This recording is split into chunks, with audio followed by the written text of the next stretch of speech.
realize that you're in hallowed ground, very special place, sanctified by the blood of so many Americans, divided as never before or since, all believing in their cause. The Union remained, and the verdict of history determined the morality of the cause. It took a long time to heal the wounds and right the wrongs of slavery. And some still remain and must be healed.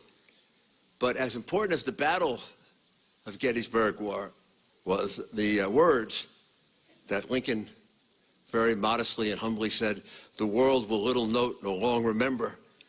Well, the world has all heard it and they all remember it. And maybe it's one of the great definitions of our democracy, one of the great pillars of our democracy. The words, government of the people, by the people, and for the people, shall not perish from this earth.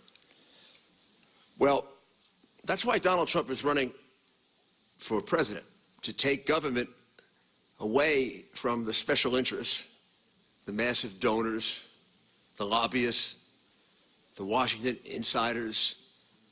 I don't know that I could call government right now of the people, for the people, and by the people. I think it's government of the lobbyists, the permanent politicians that are there forever, 30 years, 40 years, the big, gigantic, multinational corporations, and the unions that can donate enormous amounts of money. People are kind of down there somewhere. They get promised stuff and then the politicians don't deliver it. Then the people are upset, and we have this terrible feeling about all politicians, don't we? We look at the polls. How you're laughing? We look at the polls, and I don't know who's rated worse, politicians or reporters. Pretty close. Way down.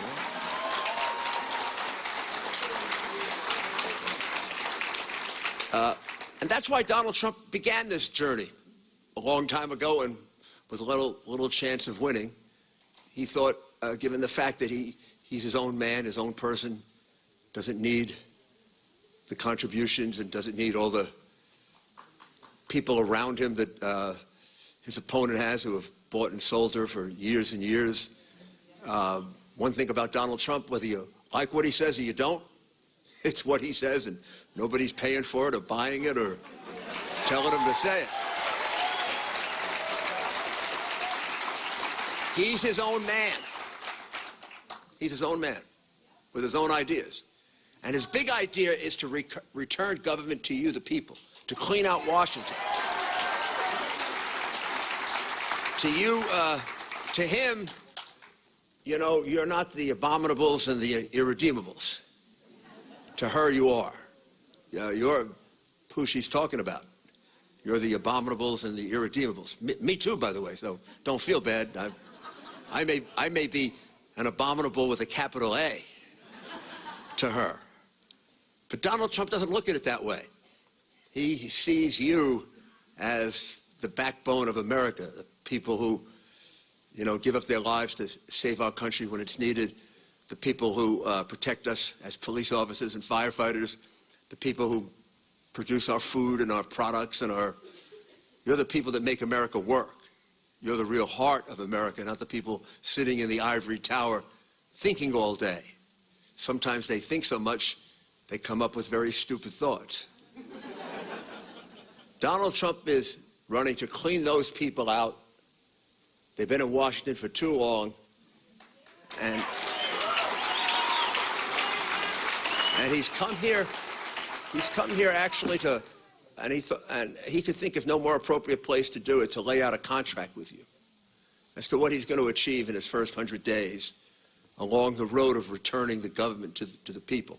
Very specific, the things that he's going to do to turn this government around and finally clean it out so that it works for you the way Abraham Lincoln believed so nobly so many years ago when he spoke here.